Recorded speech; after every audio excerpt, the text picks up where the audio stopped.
Hello, my name's Ian Answer-Gray and welcome to episode 129 of the Confident Live Marketing Show. And in today's show, we're talking about how to boost engagement on your live shows, whether that's your comments and engaging with your replay audience and all that kind of stuff. We've got a special guest, Katy Simpson. Can't wait to share this with you. We'll be with you just after this.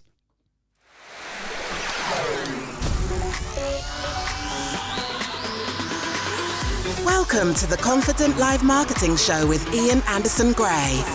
Helping you level up your impact, authority, and profits through the power of confident live video. Optimize your mindset and communication and increase your confidence in front of the camera.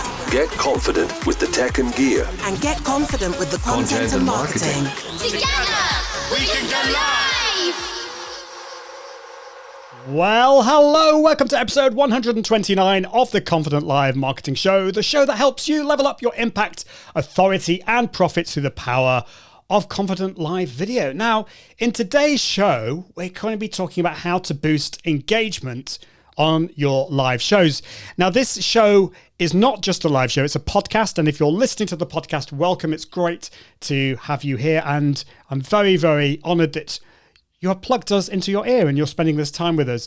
If you haven't come across the podcast before, then go to iag.me/podcast, where you can find out on how to listen to it and follow us.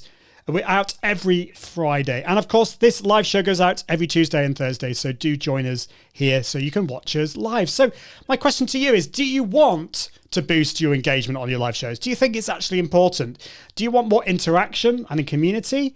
Well, in today's show, I'm joined by the fabulous Katy Simpson. We're going to be sharing how you can grow your community, interact with your audience, and stop being a one-way communication machine. Because who wants to be a one-way communication machine? If you are watching live, let me know if you want to be a one-way communication machine, because I think you probably don't. But it's time to introduce my guest today, who is the fabulous Katy Simpson, who is a pastor's wife, a doggy mum, and chronic fatigue fighter from the Chiltern Hills near London in England. She's a live video voice and beauty coach, and she's passionate about helping lady entrepreneurs to look great, sound great, and feel fantastic on live video and beyond. Welcome to the show, Katy.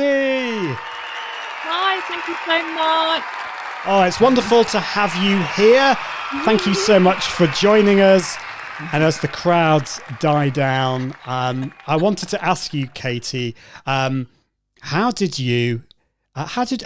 we actually meet? Because as I said just before we started, it feels like we've known each other for years and years and years. But I don't know, has it been like 6 months, 8 months, a year, something like that? I don't know, but yeah, under a year. Yeah. Under a year. Yeah. Maybe October or something last year. It's November. nuts, isn't it? Yeah. Shows you the amazing, just the power of live video and community as well. Yeah, it does. But yeah, I can't remember where we met exactly. It may have been in the ECAMM community or something like that. No, it was through either Rachel Little or Nicola Mills. Ah, that's who right. are both people that I studied singing with at the Royal, what's it called now? Can't remember. Royal Scottish Academy of Music and Drama. It's called something else. It's called, it's the Royal Scottish Conservatoire now. But it used to be called the Royal Scottish Academy of Music and Drama. Yes. Yeah. So they were both singers as well, and they knew you because they're both Northerners and singers. And I can't remember where was it. No, what was it? The Royal Northern that you were at? Yeah, well, I knew Nicola from the Oldham Youth Orchestra. I was the cellist, and she was a trombone player, and we kind of both went into the singing world. So isn't it funny? Yeah, we've got a lot in common when it comes to music, and I'm going to ask you a little bit more about your background. But we are talking about interaction and comments, and I do want to. I can see we've got loads of comments coming in, so it's important as we're going to be talking about today to engage with people. So Valerie is great to see you, Valerie. Looking great there, Katy. And we can see your name, Valerie, so it's worked, which is great. We're having some problems. Valerie was having some problems the other day. Melissa says, love having interaction. And I think it's important. It is so important. Valerie is watching from Los Angeles in California. One of these days, we'll be able to go back and travel and all this kind of stuff. But I hope you're doing well, Valerie. And we've got Challenge ITV watching on Twitter. Yes, Twitter Live still is a thing. Watching it on Twitter, not sure it works. Well, hopefully it is. You can see us. Can you hear us? And my good friend Elisa Meredith is here watching on LinkedIn. Awesome to see you, Lisa. I know that you've been doing loads and loads of live recently, which is cool. And you were on my show just a few weeks ago, I think. And Sasha is saying the sounds really clear. Any changes? Not that I know of. I don't think it may be just because Katie's here and she's just upping the level or something. I don't know. What do you reckon? Definitely. So there we go. And if you're watching on Amazon, welcome. Do say hello in the chat. We are basically, I can see who we got. Sonic the Hedgehog is watching on Amazon. So there we go, using the power of Restream. So, and we've got Claudia is here. Claudia Frisch is saying, hi, Katy Simpson. And I'll tell you a little bit more. We're trying something new today, Katie, aren't we? But before we get into that, tell us your story. How did you get from singing into what you're doing today in live video? Because we've got, we're both classically trained singers, aren't we? We've got similar yet different backgrounds, but it's actually quite remarkable how similar our stories are. Tell us a little bit more about how you got into what you're doing today. Yeah, so I'll try and say a short version. Otherwise, everyone will get rather bored. So I studied singing and absolutely loved it. And I had some health problems from back then. So I went into singing teaching quite a lot and loved helping people with their confidence and performing, helping them find their voice. And it's just wonderful when you have a skill, when you have a love, when you have something that you can love helping people with, and seeing them get those eureka moments and building in confidence in their whole confidence. I've really seen some major changes with people, their whole aspect of how they are, how they feel about themselves massively improves through working on their voice and things like that. And I've just loved doing that. I like still performing live, particularly in 1940s retro events. I dress up in RAF uniform and sing the old World War II songs and swing songs, which I absolutely love. I do that a little bit, but health-wise, it meant that I had to go down a different stream of helping people, particularly ladies with, I studied beauty and, making people feel good by, lovely essential oils and massaging people and doing facials and all that sort of thing. So I still love doing that. My health, though, still was going down a little bit. So this online space has been just absolutely mega for me. Finding lovely friends like some that we've got watching right now, making friends and with you, Ian, and others has been just so wonderful for me. The online space is just so incredible, and live video particularly, where you can really get to know people and build this community. It's fantastic. But the interesting thing is that I actually got into live video through a group that started from Russell Bronson's challenge. What's it called? It's called One Funnel Away Challenge. And he challenged us to decide if we were going to do a podcast, or we were going to do live videos, or we were going to do a blog or whatever. We had to decide one thing that we were going to challenge ourselves to do often. And a few of us got into a group to do live video. And they called this group I hate live video, or I really struggle with live video, or I'm scared stiff of live video, whatever. We got in this group and we met a few times on Zoom and chatted and stuff. And after a while, they were sort of saying, "Oh, I'm really scared about live video." Blah, blah. And I said, "Well, actually, I really love it." So that's actually how I got into doing it more, because it's just suddenly dawned on me, I really love doing this, and I really feel that, you know, I can help others do it. So here I am. That's awesome story. It's your live video story is very different to me, because I think you got into live video and you realized you loved it, whereas I was very reluctant at the beginning. I didn't hate it. I was just really scared of it. And it took me time to get through it. But then I think the performer side of me, I then realized actually my singing background really helps in getting in front of the camera. Do you find that your performance background really helps you with live video? Oh, yeah, really massively. I think when you've trained as a singer or an actor, and singers tend to be quite flamboyant, sort of wacky people, and so we're used to sort of, as it were, I'll just say that, being naked in front of an audience, as it were. We're used to just being ourselves in front of an audience.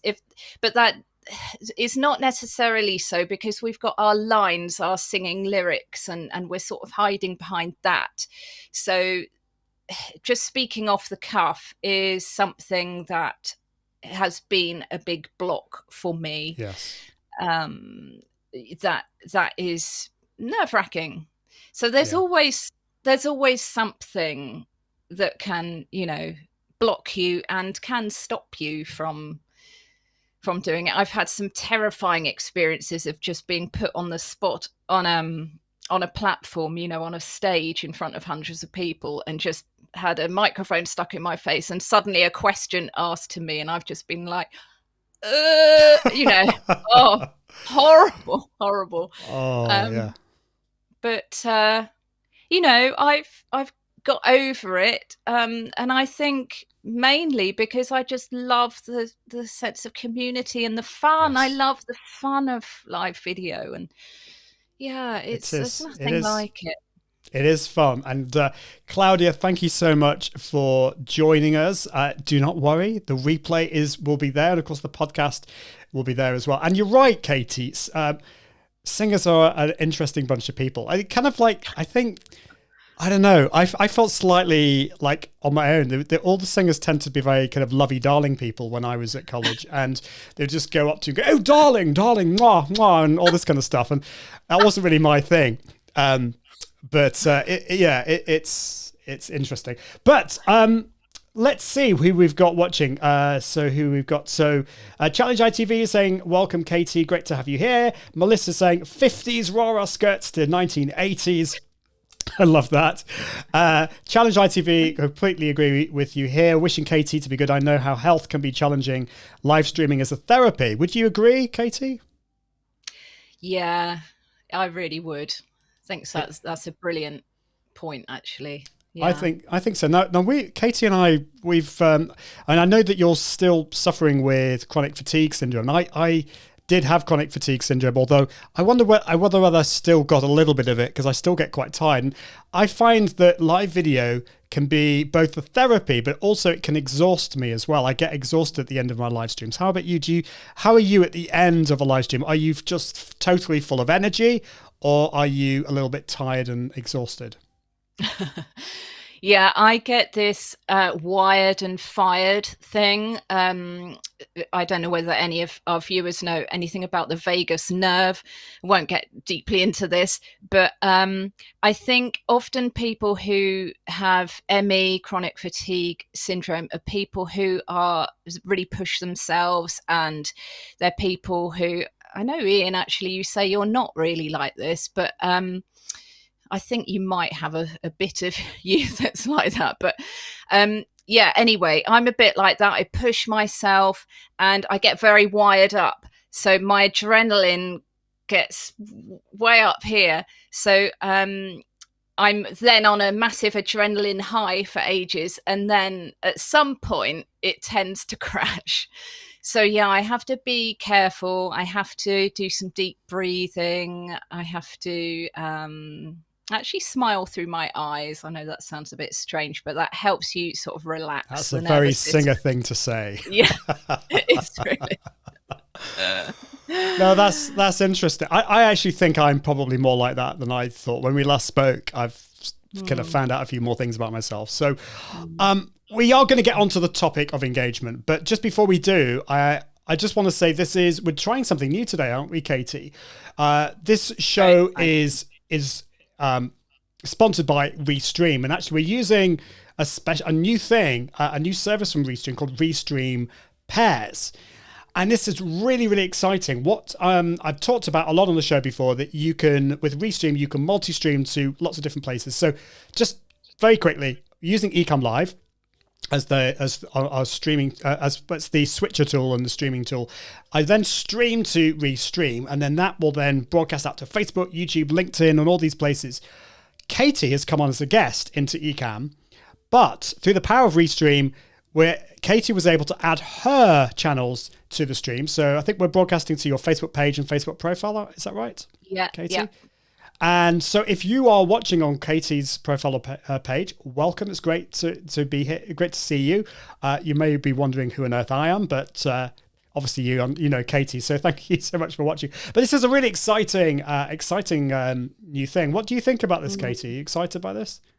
I think it's absolutely fab. I didn't really realize how fab it was because I thought it just makes things easier for you to organize and for your audience. But I suppose I was a bit slow with realizing what it's about. But yeah, it actually, when you create an event in RESTREAM, so you create your live beforehand, it creates a sort of event in Facebook and LinkedIn and YouTube and wherever else ahead of time. So as soon as you click in your channels, and it's really easy to do, I was practicing it with my husband yesterday, and he managed to do it quite easily. As soon as you click what channels you want, it sends the event post onto all those channels, so people can see ahead of time that you're going to go live, and they can click that they're interested in watching it and that sort of thing. And I think that's just absolutely brilliant. I really do. Really ups the game. Definitely does. Well, here's a little bit more about RESTREAM, and then we'll be with you just after this. The Confident Live Marketing Podcast is proudly sponsored by RESTREAM.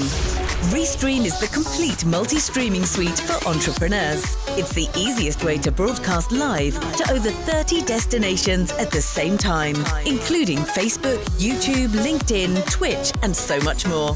RESTREAM Studio makes it so simple to stream directly from your browser, bring in guests and add your branding, videos, and graphics, and view and highlight comments from your destinations, all at the click of a button. Take RESTREAM for a test drive and get your first month completely free at iag.me/RESTREAM. Awesome. Well, do check out RESTREAM at iag.me/RESTREAM. This new service is called RESTREAM Pairs. It's really cool. It works with RESTREAM Studio, and it also works if you use a third-party tool like OBS Studio or ECAMM Live. Valerie's saying, do both of you have to have RESTREAM for the pairs to work? Technically, yes, but the way it works is if your guest doesn't have RESTREAM, they'll just be invited to just create a free account. They don't have to pay, and effectively they'll be able to add their channels and for your live stream, and it all works beautifully. So I hope that answers your question, Valerie. Well, let's get on with talking about engagement. First of all, Katie, why do you think engagement is so important? Why should we bother? Why should we follow the comments? Because quite frankly, surely they're just distracting. Yeah, I mean, the beauty of live video is, well, I think the major thing about it is your community that you're building. It's not just giving a lecture. And if it was, then that's fine. But why do a live video then? You could just post a video. There's so much more that you can do with live video, and the engagement thing is not only fun, builds your know, like, and trust factor as you engage with your community. It makes them feel good as well, and I love making my audience feel special and happy, but also it makes that algorithm work brilliantly. The more people engage with it in a positive way, the more that it's going to be shown to more people, and so you're going to build your audience and you're going to build your authority and everything. So that's something special about live video, and if you miss out all of that, you don't interact with anybody at all in your live video, it's a shame. It is. Now, I suppose you could just be using live video to create content and you're not really fussed about that. It's just a quick and easy way. I've talked about live video being a great antidote to overcome perfectionism. And I can understand that, but I think what you're saying, Katie, is that there's so much more to it than that. There's a slightly selfish reason, which is the algorithm. In fact, we need to have at that point. Yeah, it does help the algorithm. The more people that are commenting, but it's not just about that. It's about building and growing community. And we wouldn't have met. Well, okay, I know we met through another method, but our relationship was built really through comments and chatting that way. And it's the same with Challenge ITV and Elisa Meredith. We got to know each other on Google Plus. I think it was through that or something like that. So I think it's so important. And I can see a comment on Amazon Live. We've got Benji watching, and I love this. You'll love this, Katie. This is a great comment from Benji. Could you please do an American accent? It's like watching Downton Abbey. LOL. You don't want to hear my American accent. It switch everyone off. But howdy, yeehaw. That's about it. There you go. Right. Well, anyway, got a question. Great question here from Challenge ITV, which is: do you see a different approach in engagement on different platforms? Twitch versus YouTube, Facebook, etc. Now, I know Challenge ITV. I think you're using Facebook and Twitch, if I'm right, and you are looking at going into YouTube. And I think this is a really interesting question, particularly if we're using a tool like RESTREAM, which allows us to broadcast to those different places. I'm putting you on the spot, Katie, but any thoughts on this? Because it's a very interesting question. So out of those platforms, I don't know Twitch, I'm afraid. It's a good thought, isn't it? It is quite different on YouTube from Facebook, the way people interact. But the good thing about RESTREAM is that all of everyone's comments just comes up for us to see as we're giving out the live stream anyway. So we can interact in exactly the same way, I think. I think more people tend to interact on Facebook unless people realize that they can interact on a live YouTube. I just had this conversation with somebody earlier. She said, "Oh, I didn't know I could put anything on the live." She didn't realize that, and I had to screenshot a picture of it to show her that you can do that. So I think people on YouTube tend to just be a bit more passive. I don't know. That's how I suppose it depends on your community, because I think you're right, but I have been involved with live streams where the community on YouTube Live has been mega. I mean, like Mike Russell, Isabella Russell, there, what's it called there? Free Jingle Friday is loads of comments on YouTube, but I think their community is very different. And so, I think you're right, Katie, that with tools like RESTREAM, we can now communicate with our audience across all those different platforms. there is some difference, like Amazon Live, for example. Benji, I had to look down on my trusty iPad because I can't see those on the screen. And there's also a difference between Facebook and LinkedIn comments and YouTube. YouTube comments are in the chat, and then they're separate to the comments, whereas YouTube and Facebook, once you've finished your broadcast, they become like regular comments. But in terms of the engagement, I think it really depends on your community and whether the community on those different channels is very different or not. I'd be interested if you're watching live or the replay. Let us know your comments.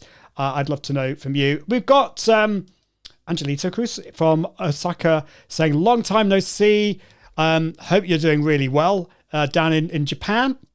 And Elisa on LinkedIn says, "Yes, Google Plus a million years ago." Valerie says, "I love Facebook interactive the best because we can interact with each other easier." I think it's YouTube and LinkedIn and Twitch. You can still do that on ECAMM and RESTREAM. You can still interact, but I think with Facebook, you can click on their profile and it's just a bit easier that way. So when should we, before I go on to that, actually, one thing that we were talking earlier, Katie, about sometimes it can be a real issue seeing the comments, particularly if you're on the phone, you've got these tiny comments. And if you've got a lot of comments, you can miss them. And on a computer, it can sometimes be difficult, depending on what tool you're using and all that kind of stuff. So have you got any tips on how we can actually see the comments on a live stream, whether it's a phone or on a computer? Yeah, so I think the main thing is to, before you go live, just think about the fact that there will be comments, hopefully, coming up. So actually think about how far away your device is to you, and will you be able to see them? Think about the lighting that you've got going on. Are you outside on your phone and it's really bright light and you can't really see anything? Because I think it does really help if you can interact with people. If it's going to be an issue, what some people do is they have their phone or iPad with the live stream on it but on silent near them if they there's some issue and they can't see it. So that's a point. What was the other thing? Oh yeah. If you're going live on your computer, just make sure that you organize, if you're somebody like me and you've got your notes on a clipboard or something near you, just try and organize it on your screen so that it's not completely covering up where you'd see your comments. So you can make if you're on a third-party platform, you can sort of make it a bit smaller on the screen so that you can still easily see your notes, but you can still see the comments. So it's really not that I've got any brilliant tips on actually seeing the comment. It's being aware of it and organizing yourself and your lighting and your environment so that you're going to be able to see them. I mean, I'm doing an interview. I'm an interviewee on Ian's show at the moment, and I've changed the background. On ECAMM, you can do this as an interviewee. I've changed the background to dark colour rather than white. And it means that the comments, because I can see all the comments that are coming in, and they're down on the right-hand side, I can see them really clearly if it's black in the background and white on the white really stands out like that. So the more you can make it easy for yourself to see the comments, the better. And on lots of these third-party platforms, if you can't really read it, as long as you can see that there's not something dodgy that somebody's put on it, but if you can't really read it and it looks reasonable, just click on it and bring it on the screen, and then you can have it as big as you want. And you can easily, interact with the comments there. And people love seeing their name up as well. So it's great to do that. It's so true. And I think I was speaking with my friend Jeff C, and he was saying that when he was doing a show, they actually found that when they put the comments up on the screen, because of course you got the little photo of the person, people were like taking a screenshot of it and sending it on Facebook and saying, "Oh, look, I've been on the show."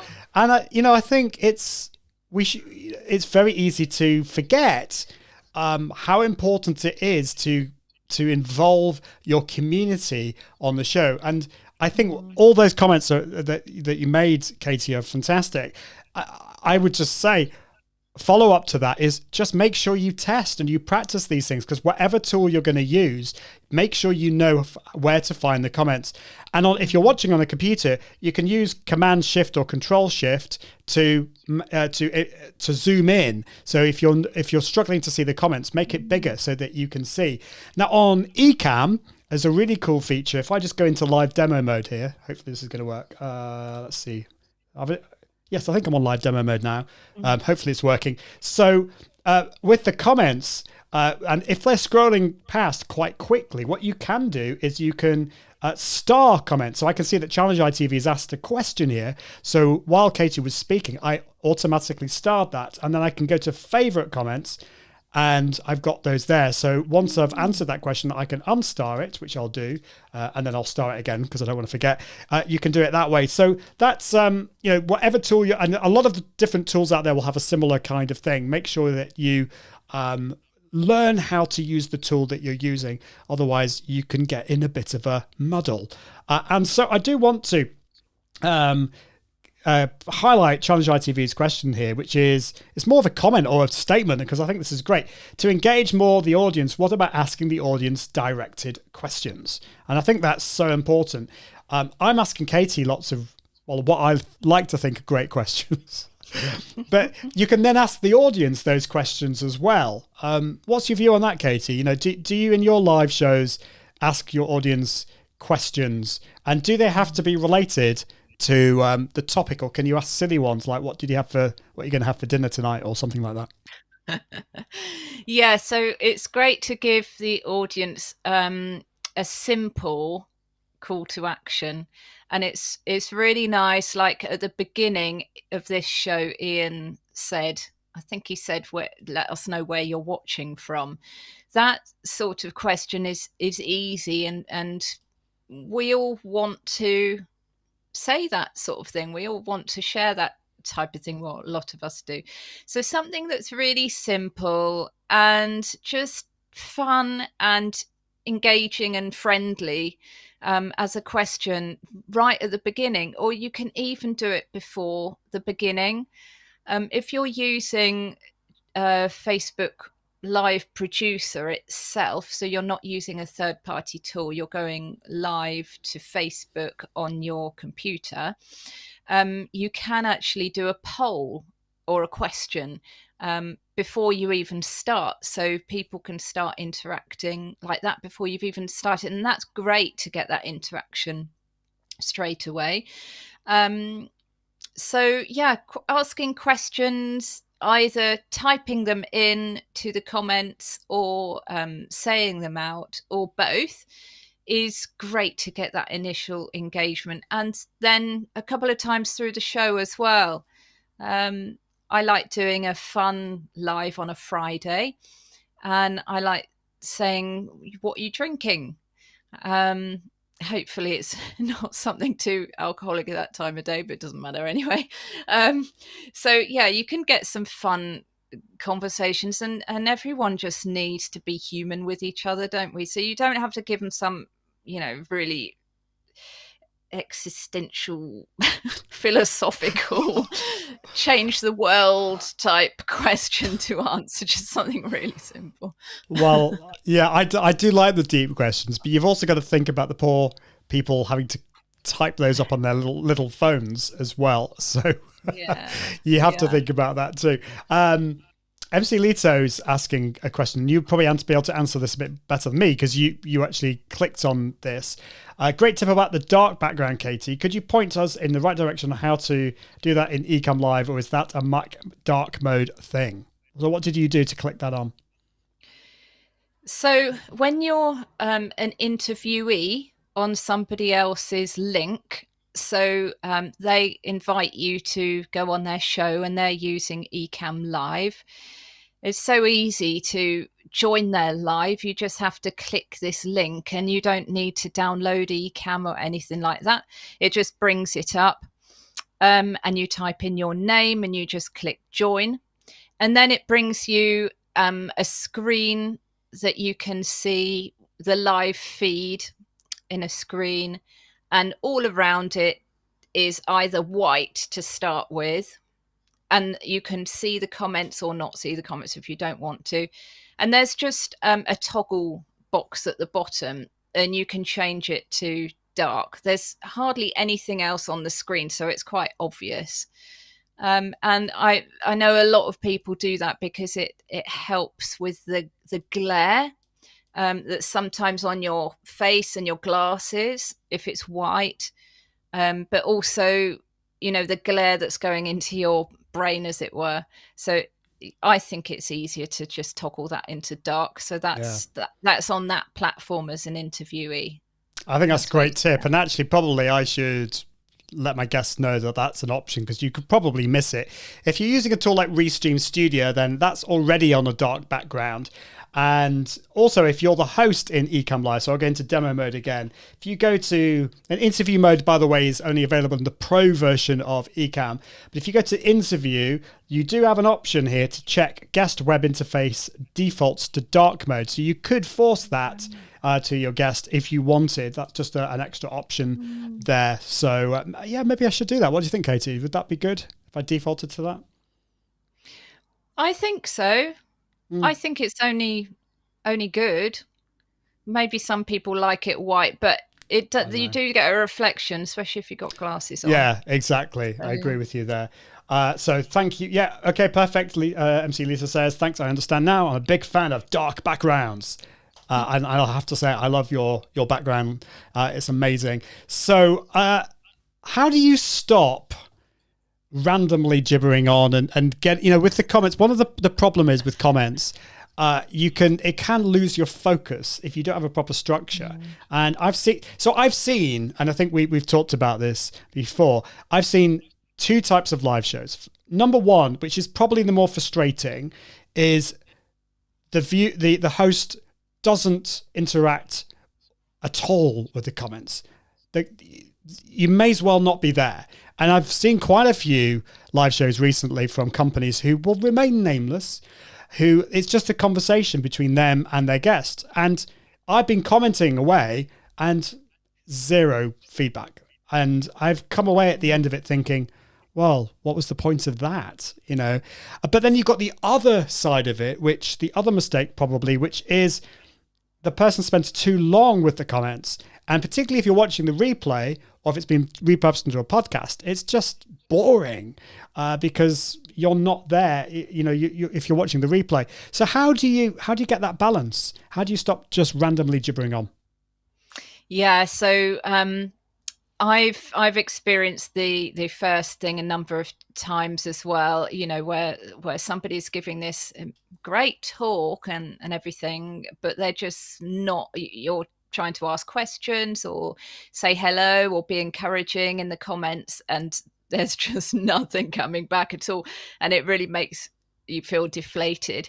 And the other one is, I've done this quite a number of times. If you see somebody in the comments, maybe you haven't seen them for ages, maybe they're a long lost family member or something, and this particularly happens with us girls. I think sometimes we can just completely stop the stream that we're, you know, our whatever we're saying, we're right in the middle of something, and suddenly this squeak comes out. Hi, so how you doing? Oh, you're so funny. And it's really, really frustrating to watch, and especially if that happens a number of times, you just completely can't keep on their train of thought at all. So what I think the way that Ian teaches things is really good in this way, that it's great to give a hook at the beginning, you know, ask a question, And then welcome your replay viewers, welcome your live viewers, and maybe do your intro video, and then just start interacting for a short while with people and welcoming people by name, hopefully bringing some of their comments up. And so you've got that visual for the people who are just watching the captions or not got the captions on or whatever, and you've got that audible as well, that you're welcoming them by name. And then try and get quickly into your first point, and try and get through that first point before you stop and interact again. And something that Ian does teach is that you should what is the term, you should let them know that you're going to interact in a short while after you finish your first point. So interact after the first point, welcome so-and-so, bring their names up on the screen, answer one or two questions quite shortly, but don't spend ages on it. Get on to your next point, do the same thing. Next point, maybe your third point, and that's sort of your wrap-up chat with your audience and thanking them for watching them. I think thanking them is important. So yeah, do it, interact a few times in the middle, let them know when you're going to be looking at the comments and answering their questions, but don't spend too long on it while you're explaining whatever you're teaching them. Absolutely. It's a balance, isn't it? And it's really hard when you see somebody you recognize. Well, there's a number of things that can go on. I don't know if you had this, Katie, but you could have scenario one, somebody like really big and famous in your world comes in the room and you go, oh my goodness, there's like this person here, and you're going, oh, like that. So that could happen. Or number two, you get some spam comments, and we've actually had some spam comments today. Hey, Katie, we're famous now. So this is great. We're on Twitch. Apparently, so want to become famous, you can buy followers and prime viewers on. Yeah, so there we go. We got that. Or you could have like some pretty horrible comments, and you kind of know you've made it when you start to get those as well. And obviously at those times that can maybe shock you or disturb you. So, but whatever happens, or it could be just somebody like a good friend of yours. And I love this from MC Lito. I'm guilty of squeaking at old friends who pop in as well. I think we all are. So I don't know. We probably have to. What do you think, Katie? Do you think we have to suspend our excitement? But then you almost need to, like, it might be like a minute later, but then you need to say, oh, MC Lito's in the room. Oh my goodness, it's amazing to see you. But you already kind of saw that they were in the room a minute ago. What do you think? Is that kind of basically what you have to do? Yeah, just try and hold it in for a little while. But I think I tend to like waving. People might have seen if they were watching the beginning of the live. I like to sort of acknowledge. Even when I have my countdown going on at the beginning, and on my countdown, I'm a picture in picture in the corner, sort of boogieing away to the music. And I like to do little waves because I'm muted. Actually, no, I've unmuted myself a bit now because I like to say some things. But yeah, I do like to show some sort of acknowledgement. So something like that is, you can do that without stopping the thread of what you're saying. And then, yeah. So try and compose yourself. Yeah, it's balancing that excitement, isn't it? It's an emotional roller coaster. Thank you, Valerie. So Valerie says you have a wonderful balance of dealing with comments and acknowledging your audience and keeping the show moving. That has taken some practice, some time. I should probably share some of my earlier shows, like years ago. And Valerie also says, I think the excitement of seeing someone and squealing is fun to see. Yeah, and MC Lisa says, I do the same during my countdown, picture in picture, and waving at the people as they comment. And that's something that I'm actually thinking of doing. My countdown is just... it's just a countdown with rather kind of cool music, I like to think. And Katie was actually, it was today, because Katie was doing a bit of a boogie while that was happening. I was thinking, it'd be great if we could actually put Katie on the screen while we're doing this. And so maybe I'll be honest with you. The reason I don't do that is I just need a bit of time to compose myself.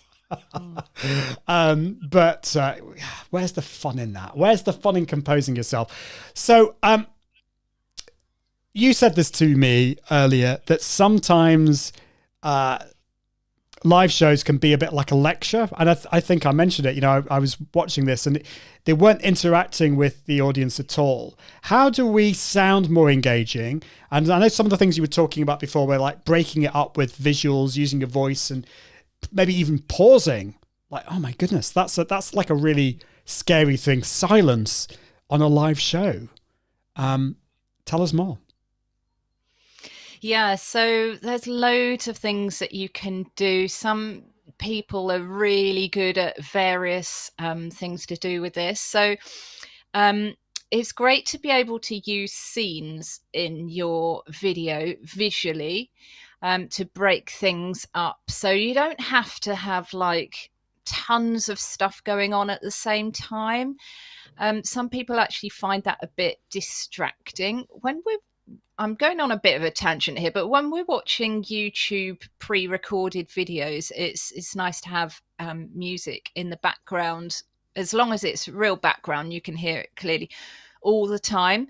But a lot of people find that it's interesting. They find that a bit distracting on live videos. So RESTREAM has an amazing feature where you can have music in the background. So it would be nice to have that for some of it, then turn it off for others. So that's a bit of an creating audio scenes, creating changes in audio. So there's visual things that you can do to break things up. It's quite nice to use your hands sometimes, and it's quite nice to come closer to the screen sometimes. And some people are great at the various sort of facial expressions that they like to do, or they have a thing about coming close to the camera. Some people are great at using their voice in that way. And did you know this? I love it when people suddenly do a whisper sort of in your ear all of a sudden. It's quite surprising in it, and it really grabs your attention. And like Ian said, when you just suddenly stop, it can be really surprising. Especially if you're just listening, it's in the background, and things just suddenly stop. It really makes you stop and lean in and listen. So we can do those things with our voice. We can we can use sound effects. There are some great sound effects that you can use. We can do, this is another visual thing, but I like making it fun and just bringing my little dog up on the screen like that sometimes. Just changing things up. So one thing that happens with a lot of us, especially if we're nervous, is our voice can go quite creaky, and it can go quite monotone, and it can all be quite samey. And often that sort of comes with a lot of that sort of thing can happen a lot. And I think that happens quite a bit generally when we're nervous. So if we're nervous, do some of Ian's great warm-ups before you're live, and do them anyway. But just try and break things up and raise the pitch of your voice and drop it to sort of lean in and whisper. So we can change our volume, we can change our pitch, and we can change our speed, like he says. So if you're really excited, very, very fast, and then you can just slow things down, and it can really, really bring your audience in and make them concentrate and listen, because things are just changing up. You're just bringing in a bit of what am I trying to say? A bit of difference and intrigue and whatever. Definitely. Now, I love all of what you said then. And what's interesting is there was a point there when you stopped talking. It was silence and you kept still. MC Lito says, silence? What is this unheard thing called silence? Now, when you did that, like, I would love to know what, if you're watching live, did you suddenly like look up at the screen if you were looking away? Did you notice that? Because I definitely did. At that moment, I was listening to Katie, but I was just looking down at my iPad just to check if there were any comments. And I immediately looked back at Katie because I thought, oh, there's a technical problem. But the fact was, silence is such a powerful thing, and using your voices in different ways is powerful. I've also, the one thing that I would love to do is have a second camera, which is side on, which is a bit more full on, and I can turn to that and go into the microphone, and it's a bit more like this, and maybe use some sound effects. I don't know what kind of sound effects I could use. I've got a thunder effect. Actually, that's more like an explosion. That's not very good. But yeah, you could use all these different kind of sounds as well. And Valerie says, I totally looked up when Katie got suddenly silent. And MC Lito is exactly the same. I was compelled to look at the screen more intensely. So it just shows you, doesn't it? We're almost at the end, Katie, and I think we could talk on and on and on. But what should we encourage people to write in the comments, and what shouldn't we say? Because I know one of the things that you've been speaking with some other live video experts out there who have some thoughts on this. So what should we say and what should we not say? Yeah, so you could just not ask your audience to comment at all, but I think it really helps to ask them to do that in a number of ways. It really helps with the algorithm if they are doing that in a normal human interaction type of way. I'm not sure whether it's a great idea. I haven't decided what I think about this. If you ask people to type 1 in the comments if you like this, or type 9 if you like that, I'm not sure, because these platforms like people to have proper human interaction, and that tends to be when people write 3 words or more, I believe. So asking people to note some things down is great for you. It's great for the video reach, and it's great for them as well, because I don't know about you, but I love watching live videos all the time.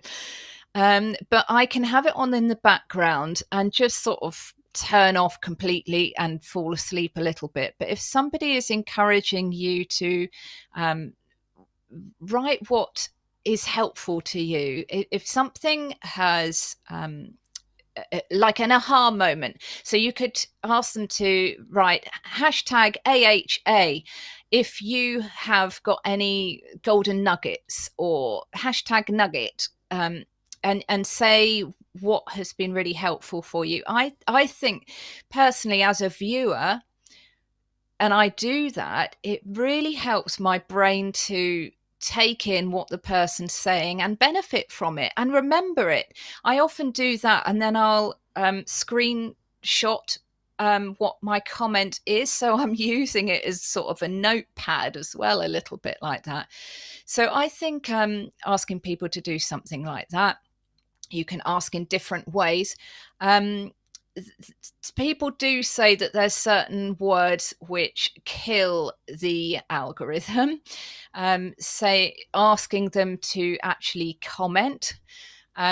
You can say different things. Asking them to SHARE, using that word, they say that's not good.